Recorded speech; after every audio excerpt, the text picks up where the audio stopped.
If there's one thing I love in fiction, it's chaos, violence, and utter carnage. Sukuna and Shibuya provided all of the above, which is why we love this guy.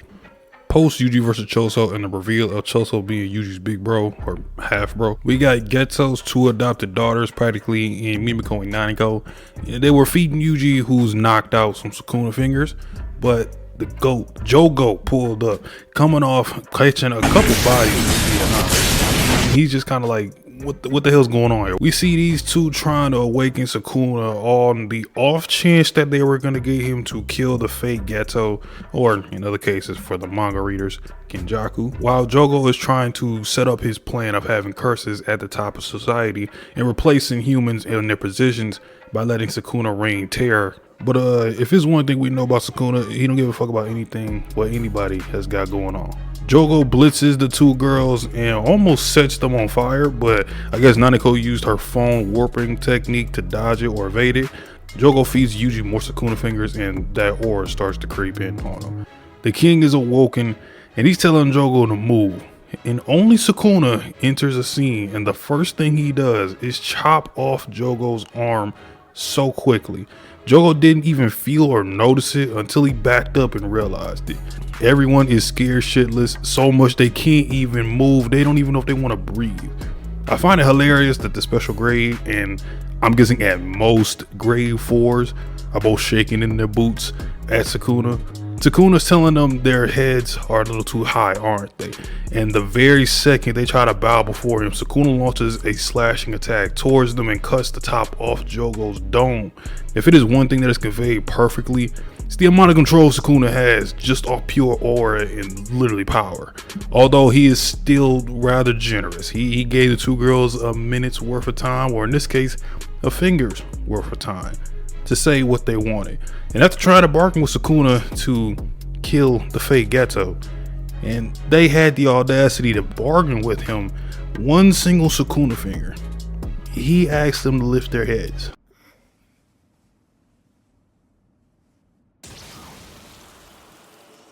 And ends Mimiko's life because they were bold enough to order him around over just a measly finger. Nanako tried to get revenge, but I mean, oh, she got deleted right afterwards. In hindsight 2020, these slashes Sukuna was delivering, yeah, we did not need to quote unquote see him actually do the slashing, if you get what I mean. Jogo tells Sukuna about his wish, and Jogo's respect for Sukuna is really shown the moment he meets eyes with Sukuna. Sukuna at this stage is still top 2 in the verse. The way he pleaded for Sukuna to make the binding vow with Yuji, to completely take over Yuji's body, really goes to show how Jogo kind of puts trust in Sukuna to just, I guess, wreak havoc over everything. And he knows how far and above Sukuna is compared to everybody else as well. But we already know that Sukuna already has a binding vow over Yuji, but nobody else knows about it. So he can't really stack 2 binding vows on top of each other. Now Sukuna actually did appreciate what the Curse family did by giving him all those fingers that they rounded up. So in return, if Jogo can land one hit on Sukuna, he'll let Jogo and the others give him orders. Before his first decree, he might want to just kill all the humans in Shibuya, except for one. And to let you know why I and the others love Sukuna, it's just the controlled chaos that is his fights, and honestly just the character that he is. After Panda and Kusakabe stare down these two jabronis, because Kusakabe is he's just not one for big smoke. I'm not gonna lie, kind of applaud it. Then Jogo and Sukuna literally explode out of the building that they're in, with Sukuna laughing his ass, like all throughout the city. You could probably hear him laughing. He's beating Jogo's ass literally from the top of the building to the bottom of the building. The combo of the double axe handle and then the moment of impact, grabbing and slamming him into the ground through the building. Ridiculous. The moonlight's illumination makes it easier to see how pathetic you look. Yeah, that 8-finger Sukuna essay by Kenjaku didn't really click until now for bro, because yeah, you ain't nowhere closer than him. Which, I mean, he does know that he's not on that level, but realizing the gap was pretty mind-blowing. And just looking at what all Jogo's doing, I mean, it just goes to show that Jogo is ridiculously strong and powerful. If Sukuna and Gojo wasn't here, he along with Mahito would be the biggest threat walking around. And only Sukuna can really get away with this type of trash talk and just whispering in his ear. just talking crazy. Jogo's pissed off, realizing the difference in power, lights the building on fire as they skate off. Amazing looking scene. And Jogo casts his maximum technique. I don't know why in the anime they call it Supreme. It still kind of goes hard though, can't lie. Which you can see in the background, him letting out the meteor and creating and shaping it.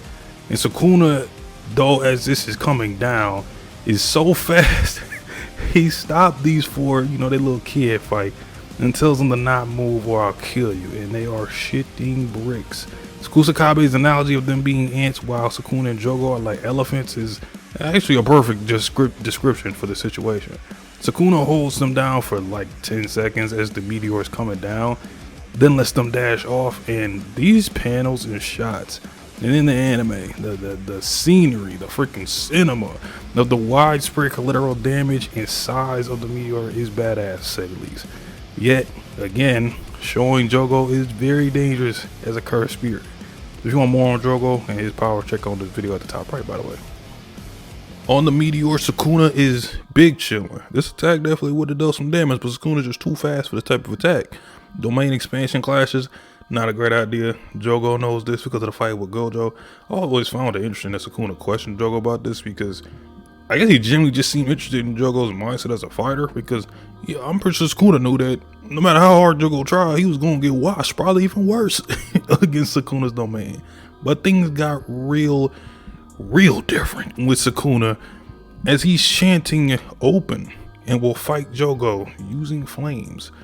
The infamous panel of Jogo being confused because he thought cleaving dismantle was Sukuna's technique, but it turns out he could have been wrong. Sukuna not cheating by revealing his technique. It's a cool little double entendre because you can't reveal your technique, because not revealing the technique actually decreases the curse technique's activation speed. Well, I wouldn't say decrease, but it actually gives it a buff.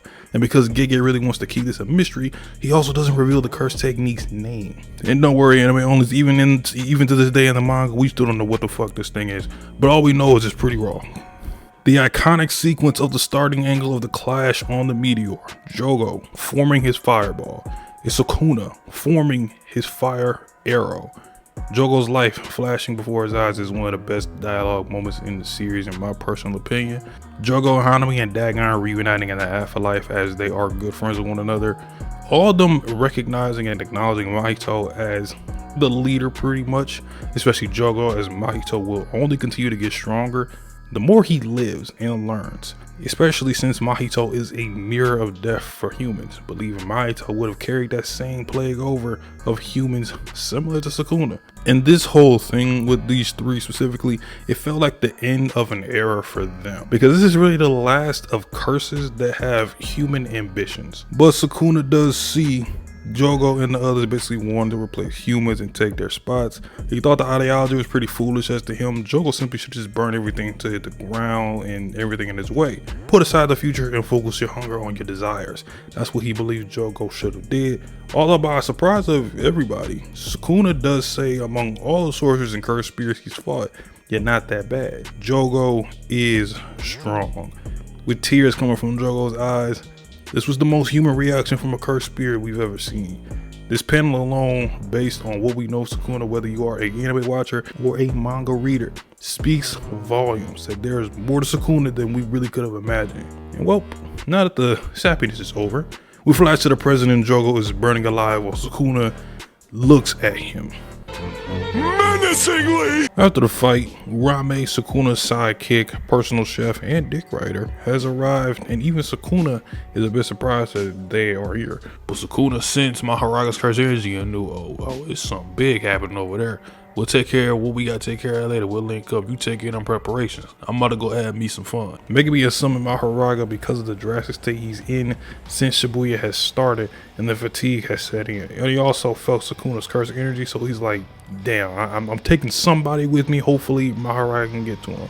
Megumi's in a suspended state of death as Mahoraga is not tamed yet, so he's kind of just spawned the ritual itself, which doesn't end until the intended target or Mahoraga is finished. Sukuna comes in, saves Megumi with some RCT2 for his quote-unquote plan. This is one of the most raw fights in the series, as Sukuna really shows how ruthless and intelligent he is. For those who don't know, at this stage in the game in Shibuya, Mahoraga is arguably 2 or 3 in the strongest beings alive. TLDR version of Mahoraga, his adaptability to any of curse techniques over time after being hit by it, and a sword of extermination that is enveloped in positive energy, similar to RCT because it's outputted in an attack variation. Also similar to how Yuji uses RCT sometimes against cursed spirits. A barrage of punches and dismantle on Mahoraga. These slashes are no joke, and for such a simple technique in comparison to some of the techniques in the series, it still has that badass factor to it.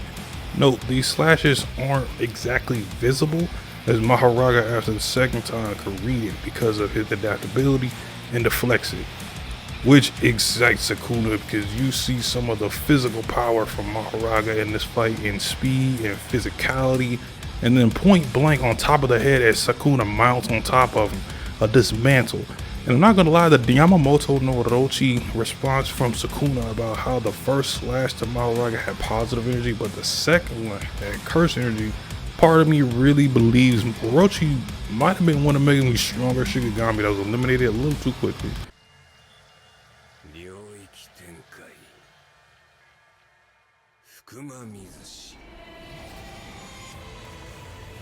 His domain and curse technique is revealed for the first time. I just think this fits him perfectly as he is ruthless and vicious with cleave and dismantle.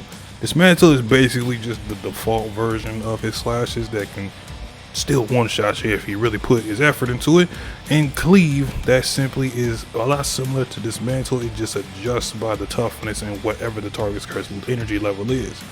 A barrierless domain expansion. The ability to realize one's innate domain without using a barrier is akin to an artist painting a masterpiece not on a canvas but in the air. A truly divine technique.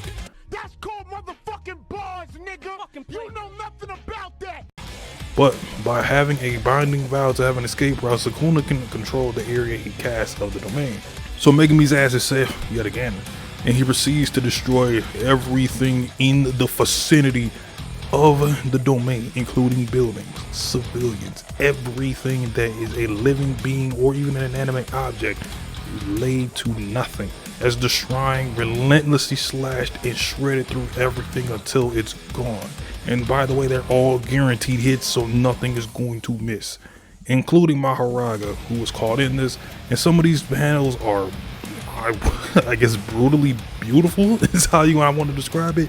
That probably didn't make a damn sense or a lick of sense, but due to Mahoraga's adaptability to cleave, it naturally adapted to slashing techniques in general and was able to survive. Meaning, in order to really finish him off, we need to be able to hit him with a different attack, which is no problem for the king because remember that open box that he used earlier against Jogo? Yep, just go ahead and pull that out, point blank, pierce it back, headshot, fire arrow. Sukuna finishes Mahoraga. And him tossing the Dharma wheel out the ritual, that was hard. That was one of the hardest shits he's done in the manga. And by the way, fuck Haruto. He was able to survive all those deadly ass beatings by Nanami because of his luck ability. But those little miracles had run out for him. And now he joins the mini body count in Shibuya. Sukuna's destruction and carnage is done for now in Shibuya, but not without a little parting gift to his good old vessel Yuji Itadori, and that is to take a look at all he has done while Yuji was unconscious. So much life and land gone. Itadori seeing all that has taken place after his loss to Choso truly was his breaking point. From only wanting to help people and granting them natural deaths, in his mind he's been doing the opposite ever since harboring Sukuna. He's been nothing but a murderer. Except now there's only one thing left to do.